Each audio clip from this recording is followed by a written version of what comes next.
Hi everybody, it's Julie for EllenHutson.com. Welcome to Hello Monday. Today I'm going to be doing some custom tinted paper for a project. I just didn't have the colors of paper that I needed.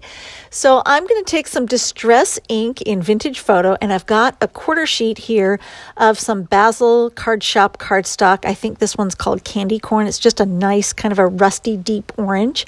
And I'm going to start ink blending this Vintage Photo ink over the top. Now this is not about achieving a beautiful blend. It's just about getting the color on there. And I also needed a red cardstock that doesn't exist. I don't have it.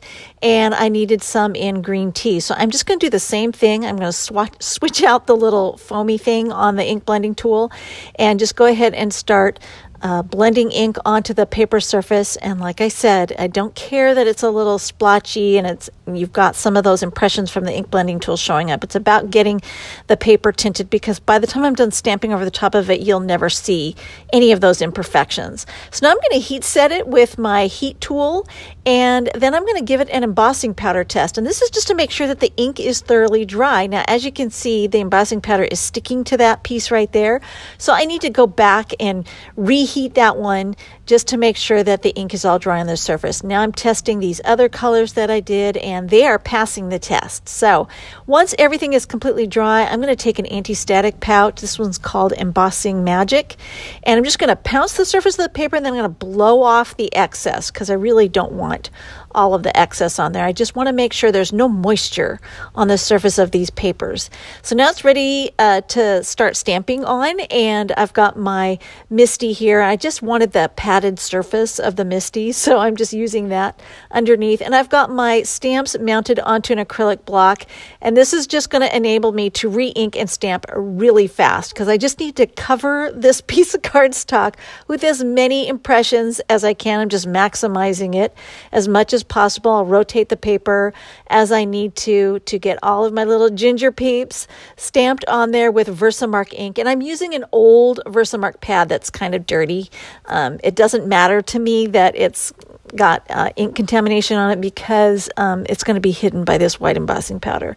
So now I'm going to pour some regular grind white embossing powder over these images, and I'm using Hero Arts white embossing powder, which is a nice bright white. And then I can go ahead and grab that with my cross-lock tweezers.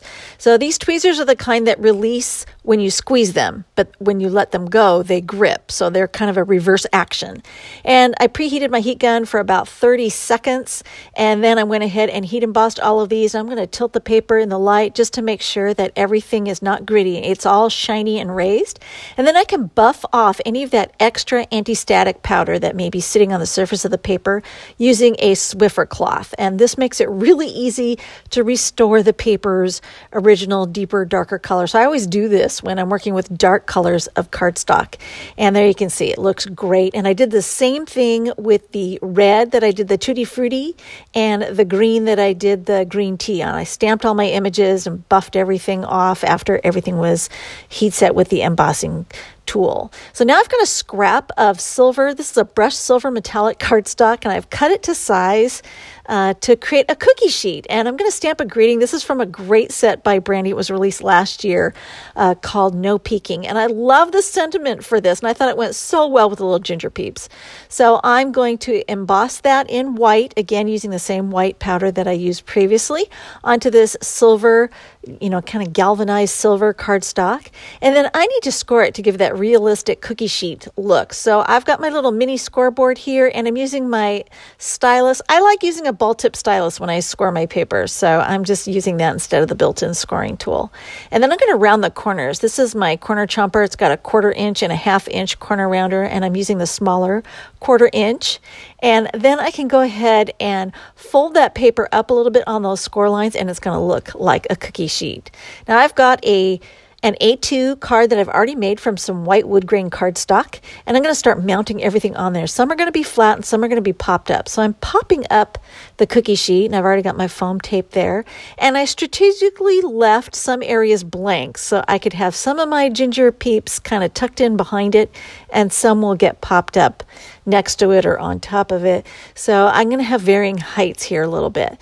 So I'm just going to go ahead and accessorize my peeps with some of the little candies from the stamp set. So I'm going to give him a little walking cane. He's got a candy cane there. And then I'm going to have this little guy tucked over to the right-hand side. He's peeking out. So he's going to be flush mounted to the card front. And then this gal's going to be half on and half off the cookie sheet. So she needed some extra support on the left-hand side. So I only put foam tape on half of her because the rest of her will be supported by the cookie sheet. And then, of course, once I've got her situated where I want her, I'm going to give her a lollipop, kind of like she's holding a flower almost. And then I've got these little gumdrops that I die cut. I die cut everything out. It's so nice when you mass stamp and emboss all those images and have them all ready to go. We have all the products listed down below in the video description and also over at the blog at ellenhutson.com. Thanks for watching.